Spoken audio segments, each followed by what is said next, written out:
चलें जी, बिस्मिल्लाहिर्रहमानिर्रहीम। Today is one another class of chapter 4 processors fundamental. और आज हम almost we are just towards the end of this chapter 4। Chapter 4 हो जाएगा, सबसे लेंथी चैप्टर है। तो चैप्टर 8 हम शुरू करेंगे उसके बाद, जिसमें हमें हार्डली 3 क्लासेस लगेंगी और फिर रिमेनिंग चैप्टर्स हैं जो कि बहुत जल्दी कवर अप हो जाता है। सो LDV which is relative addressing, इसको शुरू करने से पहले मैं सबसे पहले दो चीज़ों का नाम लिख देता हूँ यहाँ पर। सो टुडेज टॉपिक, पहले हम अच्छे बच्चों की तरह डेट डाल लेते हैं। आज कितनी हो गई भाई? 13th of September 25. So I'm going to talk about two things today. One is relative addressing, which is known as LDV, and the second thing is the assemblers.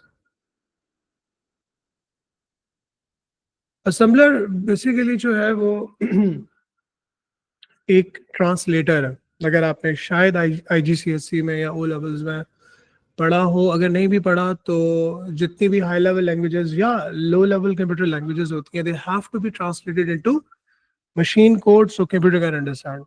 Basically बीच में एक ट्रांसलेटर होता है हमारा। अगर आप चले जाएं चाइना और वहाँ पे किसी चाइनीज को जो है वो इंग्लिश ना आती हो, ठीक है, तो एक बंदा आपके बीच में आके खड़ा हो जाएगा, वो बोलेगा मैं ट्रांसलेटर हूँ भाई, मुझे इंग्लिश भी आती है, मुझे चाइनीज भी आती है। तो मैं आपकी बात सुनूंगा, इसको बताऊंगा, इसकी बात सुनूंगा, आपको बताऊंगा। So that is the job of the translators. Assembler is one of the translator, और ये स्पेसिफिकली क्योंकि हम इस चैप्टर के अंदर पढ़ रहे हैं असेंबली लैंग्वेज का ट्रांसलेटर है, क्योंकि हम ये जो ऊपर जितना ये LDV LDX सब कुछ पढ़ रहे हैं ना, ये सब असेंबली लैंग्वेज है। तो it need to be further translated to be understood by the computer. इसके अंदर इसके ट्रांसलेशन के दो स्टेप्स हैं जो हम पढ़ेंगे। एक कहलाता है वन पास और एक कहलाता है टू पास। अब ये क्या होता है जब हम करेंगे तो देखेंगे।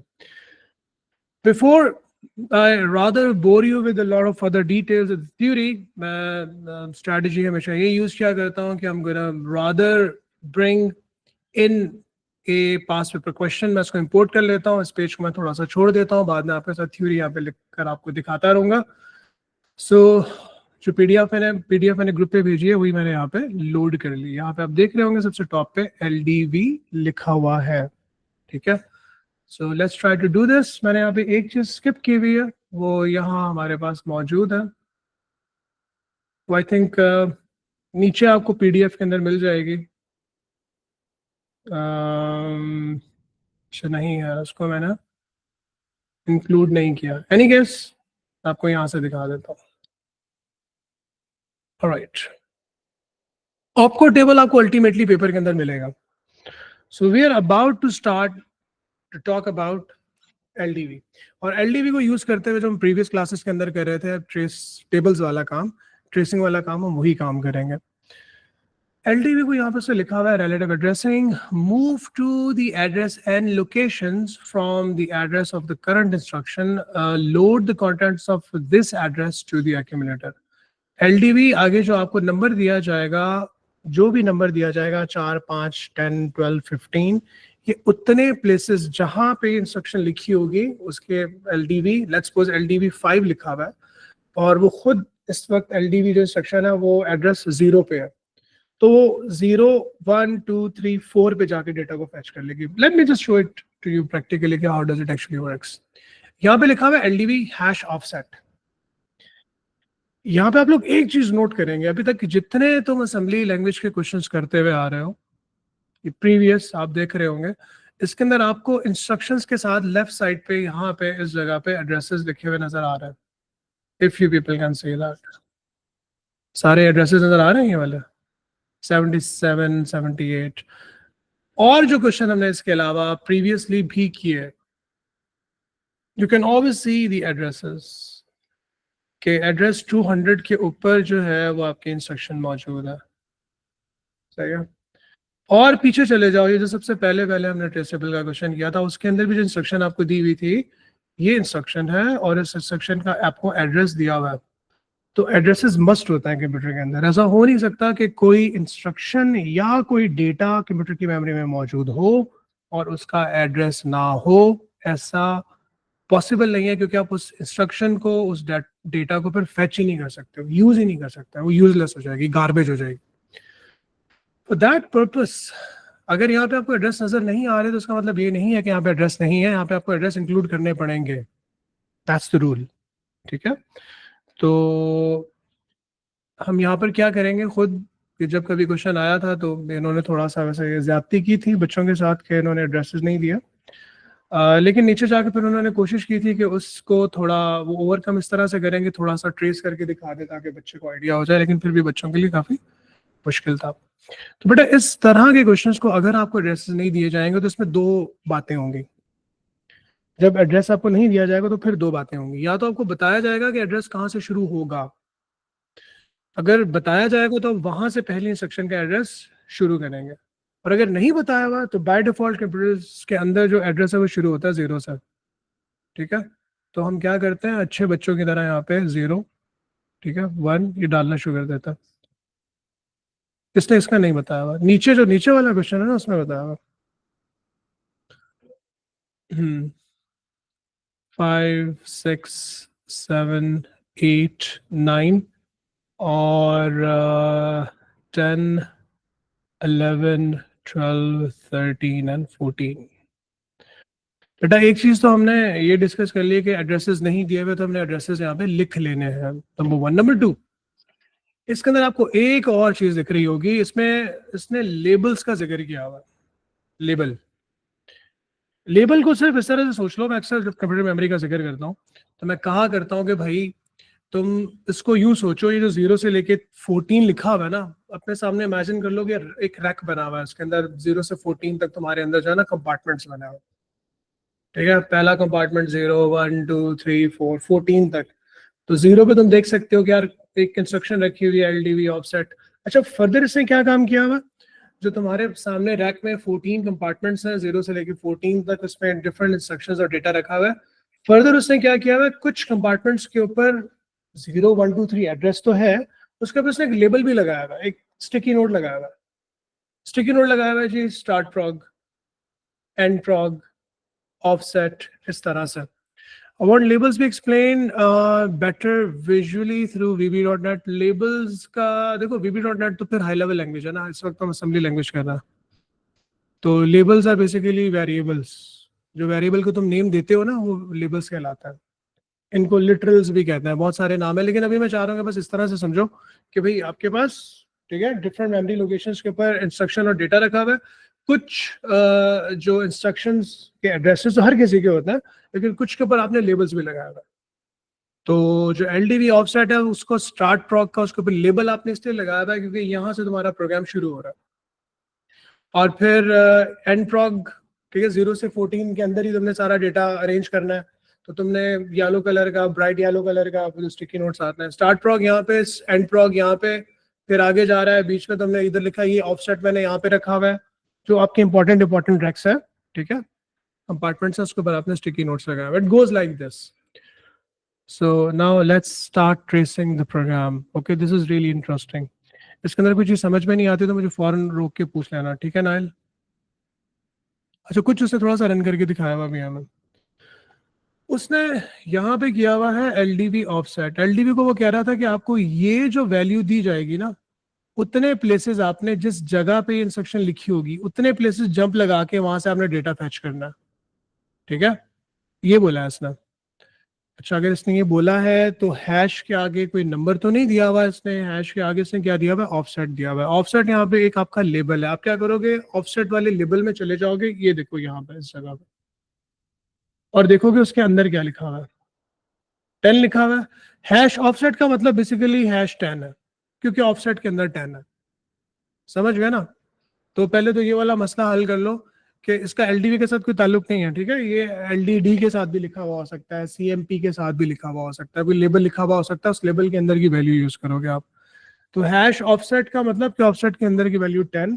अब एलडीवी 10 का मतलब ये है कि आपने यहाँ से 10 जंप्स लगानी है, ठीक है, इस जगह से, तो 1 2 3 4 5 6 7 8 9 और 10 इधर आ जाना है आपने, ठीक है। एग्जैक्टली एलडीबी का मतलब यही होता है कि जो नंबर दिया होगा वहां से, जिस जगह पे वो एलडीबी लिखा हुआ है उतने प्लेसेस आगे जाके वहां से डेटा फैच करना है। तो ये उठाएगा 50 को लोड कर देगा एक्यूमुलेटर में। एलडीबी ऑफसेट यानी कि एलडीबी 10 का मतलब 10 प्लेसेस आगे जाके वहां से डेटा फैच करके एक्यूमुलेटर में डाल दो, and that's what it did here. उसने जो पहली यहाँ पे इंस्ट्रक्शन रन की है उसने 50 को यहाँ पे एक्यूमुलेटर में लोड करके दिखाया है। ताकि उस्मान चेक करो, वो बैद होगा ये। तो यहाँ पर हमारे पास 50 आ गया। हम उस्मान का वेट कर लेते हैं थोड़ा सा। Give us a second.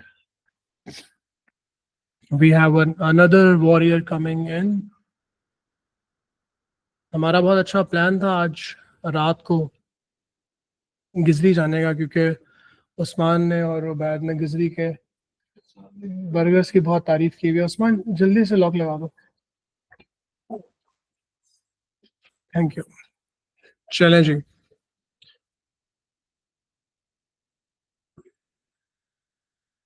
Gizri के बर्गर मशल they are talking about Gizri के burgers. Burger is not like the people burger हम इस्लामाबाद वालों को कभी कभी कहते हैं, which is really bad, we should label people, means के खाने वाले burger. Alright, so let's continue बेटा। 50 हमारा एलडीवी को रन करने से, ये पहली जो हमने इंस्ट्रक्शन रन की, हमारे पास 50 लोड हो गया यहाँ पे। तो अभी ये उसने कुछ चीजें मैं पहले से रन करके दिखाई हुई हैं। अब बेटा हम यहाँ पे क्या करेंगे, कंपेयर। हमें इसको ऑलरेडी पता है, कंपेयर वैल्यू। अगेन आगे उसने कोई एड्रेस नहीं लिखा हुआ, उसने वैल्यू लिखा हुआ है। तो वैल्यू का मतलब ये है कि वैल्यू के अंदर की जो ये 32 वैल्यू है, इसको आपने कंपेयर करना है एक्यूमुलेटर पे रखी हुई वैल्यू के साथ। तो आप इससे यही सपोज कर लें कि कंपेयर वैल्यू, हम वैल्यू पे गए, वैल्यू पे रखी हुई 32 को हमने कंपेयर किया 50 के साथ, जो कि कंपेयर नहीं हुआ। और कंपेयर नहीं होने की वजह से हम स्किप करके यहाँ पर आ गए, क्योंकि इसके नीचे जेपीई दिया हुआ है, जेपीई ट्रू होने पे चलता है। कंपेयर ने अभी अभी हमें फॉल्स रिटर्न किया। बेटा ये सबको समझ में आ रहा है? इंशाल्लाह तुम्हें समझ में आ रहा है कि कंपेयर वैल्यू ने हमें फॉल्स रिटर्न क्यों किया है? क्योंकि वैल्यू के अंदर as we can see is 32। Ethical की क्लास कैफ बताएगा, हाँ, लेकिन आज शायद नहीं है। खैर हो गई। तो पहले ये पढ़ लो, फिर हैकिंग भी कर लेंगे इंशाल्लाह। हाँ वो मुझे अंदाजा है, बिल्कुल। तो इंशाल्लाह बेटा कंपेयर हमने वैल्यू किया, वैल्यू में था 32, एक्यूमुलेटर में था 50, ठीक है। एक्यूमुलेटर में राइट नाउ 50 लोड हुआ है, यू कैन सी दैट। तो ये दोनों कंपेयर नहीं हुए। कंपेयर नहीं होने का मतलब फॉल्स। फॉल्स होने पे जेपीएन चलता है, लेकिन कंपेयर के बाद जेपीएन नहीं है, जेपीई है। जेपीई ट्रू होने पे चलता है, तो इस केस में स्किप करके नीचे आएगा। ओके, स्किप करके नीचे आए। आउट सी एच, आउच यानी कि आउट कैरेक्टर। आउट कैरेक्टर का मतलब ये है कि जो कुछ भी एक्यूमुलेटर में मौजूद है उसका रेसिप्रोकल जो आस्की का कैरेक्टर है वो हमने आउटपुट कर देना। वी कैन सी दैट के 50 के ऊपर जो कैरेक्टर है वो है 2, ठीक है। तो जब ये कमांड रन होगी, तो इस कमांड के रन होने के बाद यहाँ पे आप 2 को क्या कर दोगे, आउटपुट। आउटपुट पे आपने आप इसको इस तरह से दिखाना है। Bindesha. जी बेटा। Sir, can you please explain this again? I'm sorry, I didn't get it. The out character thing, the compare thing. Yes. Out the correct. The out character, okay. Out character is pretty simple. Like if we go and have a look on the opcode table जो कि आपको दिया जाएगा paper में, तो वो आपको बताएगा कि जी आउट कैरेक्टर क्या है, कि जो भी एक्यूमुलेटर में आपको वैल्यू दी हुई है ना, उसका कैरेक्टर आपको आउटपुट करना है with respect to ASCII, American standard code for information interchange. तो जब आपने यहाँ पे आउट कैरेक्टर की कमांड रन की, उस वक्त आपके पास एक्यूमुलेटर में रखा हुआ था 50, ठीक है। तो 50 का जो कैरेक्टर है वो है 2। तो But sir, the last value is 32. ना, द लास्ट वैल्यू एक्यूमुलेटर में 50 है सर। Last value is 10. अभी तक हम वहां तक पहुंचे नहीं है, असल में उसने पहले से कुछ हमें लिख के दिया हुआ है। अभी राइट नाउ देखो, हमने सबसे पहले एलडीबी जब ऑफसेट किया था तो 50 लोड हुआ था, ठीक है। फिर हमने यहाँ पे आउट कैरेक्टर किया तो यहाँ पे 2 आउटपुट होगा, उसे कुछ इंस्ट्रक्शंस को पार्शियली आगे तक रन करके दिया हुआ है हमें, Right. तो पहले से कुछ रिजल्ट्स लिखे हुए हैं, हम उसको रीरन कर रहे हैं basically. So we actually take the last value of the accumulator of what we have updated it with. बिल्कुल, जो लास्ट एक्यूमुलेटर की वैल्यू होगी तो हमने रन किया है। हाँ, आउट कैरेक्टर का मतलब, हाँ ही हमने मैं अगर तुम्हें कहूँ तो मैं एक सेकंड रुको ना, टू अवॉइड एनी कंफ्यूजन, इसमें सिर्फ लगना 1 मिनट है लेकिन आपको समझ में आ जाना है। देखो इनिशियली जो है ना, यहाँ पे कुछ भी नहीं लिखा हुआ, it's all empty, this is the scenario, okay. When we start running the program, let me just run this like in seconds. It will take seconds. Let's start. अब मैं प्रोग्राम शुरू से स्क्रैच से स्टार्ट प्रोक कर रहा हूँ। मैंने सबसे पहले इस इंस्ट्रक्शन को रन किया, एलडीबी ऑफसेट, ऑफसेट के अंदर 10 था, तो रिलेटिव एड्रेसिंग में क्या होता है कि एलडीबी ऑफसेट का मतलब एलडीबी 10, ऑफसेट के अंदर 10 है। एलडीबी क्या करता है कि जो उसको यहाँ वैल्यू दी हुई है होती है उतने जंप्स लगाता है, तो यहाँ से हमने जंप्स लगाना शुरू किए, जब लगाते लगाते 10 जंप्स हमने जब लगाए हम यहाँ पे पहुंच गए, और यहाँ की वैल्यू 50 को हमने एक्यूमुलेटर में यहाँ पे लोड कर दिया। ये पहली इंस्ट्रक्शन रन हुई है यहाँ पे। Yes, now we compare and we skip JPE. Now we come to out character and we take the last value. Okay. Yes. Then we compared. अब यहाँ पे जब हमने कंपेयर किया तो एक्यूमुलेटर में 50 है, ये 50 कंपेयर होगा वैल्यू के अंदर 32, क्योंकि वैल्यू के अंदर 32 है, हम यहाँ पे भी देख सकते हैं, तो ये कंपेयर नहीं होगा, ना होने की वजह से स्किप करके हम यहाँ पर आ गए। जब हमने आउट कैरेक्टर किया तो एक्यूमुलेटर की लास्ट वैल्यू 50 का हमने आस्की कैरेक्टर 2 आउटपुट कर दिया, हम यहाँ तक पहुंच गए, गेट इट? Yes, sir. अब हम यहाँ पे चले गए इस जगह पर, ठीक है, लाइन बाय लाइन हम कोड को रन कर रहे हैं। एलडीबी ऑफसेट का मतलब यह है कि ऑफसेट के अंदर की जो वैल्यू है उसको लोड कर दिया जाए, तो ऑफसेट के अंदर 10 है, हमने 10 को जब एक्यूमुलेटर में लोड किया तो 10 यहाँ पर आ गया, सही है? Yes, sir. अच्छा, इतना इससे हमें रन करके दिया हुआ था, अब आगे सारी कहानी हमें बार बार अब खुद करनी है आगे, ठीक है, उससे हमें एक स्टार्टिंग का एक थोड़ा पुश दिया हुआ था।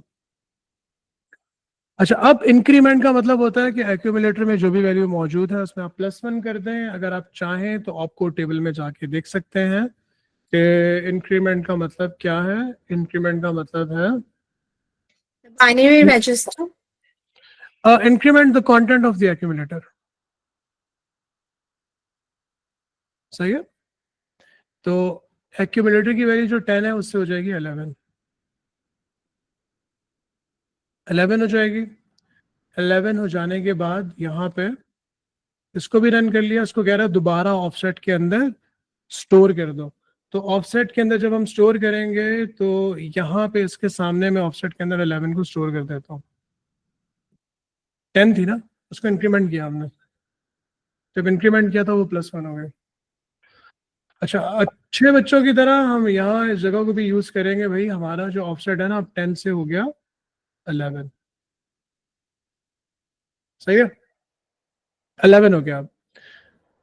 अब स्टोर करवाने के बाद वो जंप टू स्टार्ट प्रोक कर रहा है, कह रहा है स्टार्ट प्रोक पे वापस चले जाओ, मतलब एड्रेस, पहले हम क्या करते थे, एड्रेस बताते थे, जंप टू 101, जंप टू 80, अब वो हमें लेबल का नाम लेके बता रहा है कि यहाँ से दोबारा एंटर हो जाओ, तो स्टार्ट प्रोक पे गए, अब दोबारा जब ऑफसेट करेंगे, अब हमारे पास ऑफसेट के अंदर 11 आ चुका है, तो अब इसका मतलब हम यहां से इसी जगह से जब 11 जंप्स लगाएंगे तो हम आ जाएंगे यहाँ पर, और हम 65 को फेच कर लेंगे, यहाँ पर आ जाएगा 65। 65 को लोड करने के बाद जब हम दोबारा कंपेयर करेंगे, late me just change the colour, जब हम दोबारा, अभी हमारा दूसरा राउंड है, दोबारा कंपेयर करेंगे 32 के साथ तो नहीं होगा, दोबारा स्किप करेगा, दोबारा आउट कैरेक्टर करेगा, तो 65 के अगेंस्ट ए आउटपुट कर देगा, ये यहाँ पे ए आउटपुट कर देगा, ये हमारा सेकंड राउंड। जी, तो स्टोर ऑफसेट का क्या किया था हमने? स्टोर ऑफसेट का हमने ये किया था कि जब इंक्रीमेंट होने के बाद वैल्यू हमारी 11 हो गई थी, तो स्टोर की कमांड क्या करती है कि जो कुछ भी एक्यूमुलेटर में होता है उसको गिवन पोजीशन या लोकेशन के ऊपर वो स्टोर कर देता। तो उस टाइम में यही कहा था कि स्टोर करो ऑफसेट पे। तो हमने जो एक्यूमुलेटर की वैल्यू 11 थी उसको ऑफसेट पे यहाँ पे स्टोर कर दिया था, तो उसको मैंने यहाँ पर भी अपडेट कर दिया था ऑफसेट के ऊपर 11। वैसे पेपर में तो आपको ये करना होता है, ये हम अपनी बेहतरी के लिए करते हैं ताकि हम भूलें ना, क्योंकि हम यहाँ से फेच कर रहे होते हैं डेटा को। सही है? यस सर, और ऐसा, थैंक यू। ओके।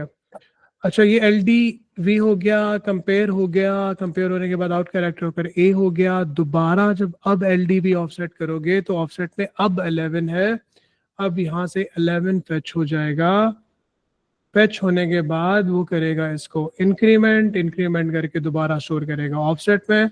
11 को करेगा 12, 12 करके इसको दोबारा यहाँ पे स्टोर कर देगा, और दोबारा ये जंप लगवा के आपको ले आएगा स्टार्ट प्रॉक पे। और अब हमारा तीसरा चक्कर शुरू हो जाएगा। याद रहे कि ऑफसेट हमारा 11 से 12 हो चुका है।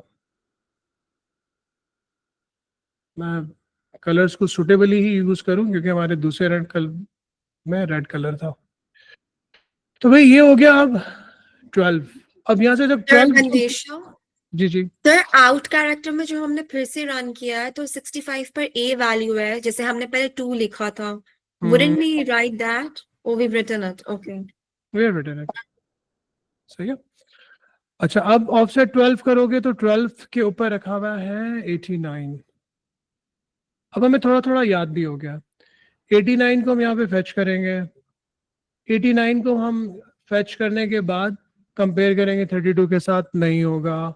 स्किप करके यहाँ आएंगे, आउट कैरेक्टर करेंगे तो 89 का हम y आउटपुट कर देंगे यहाँ पे।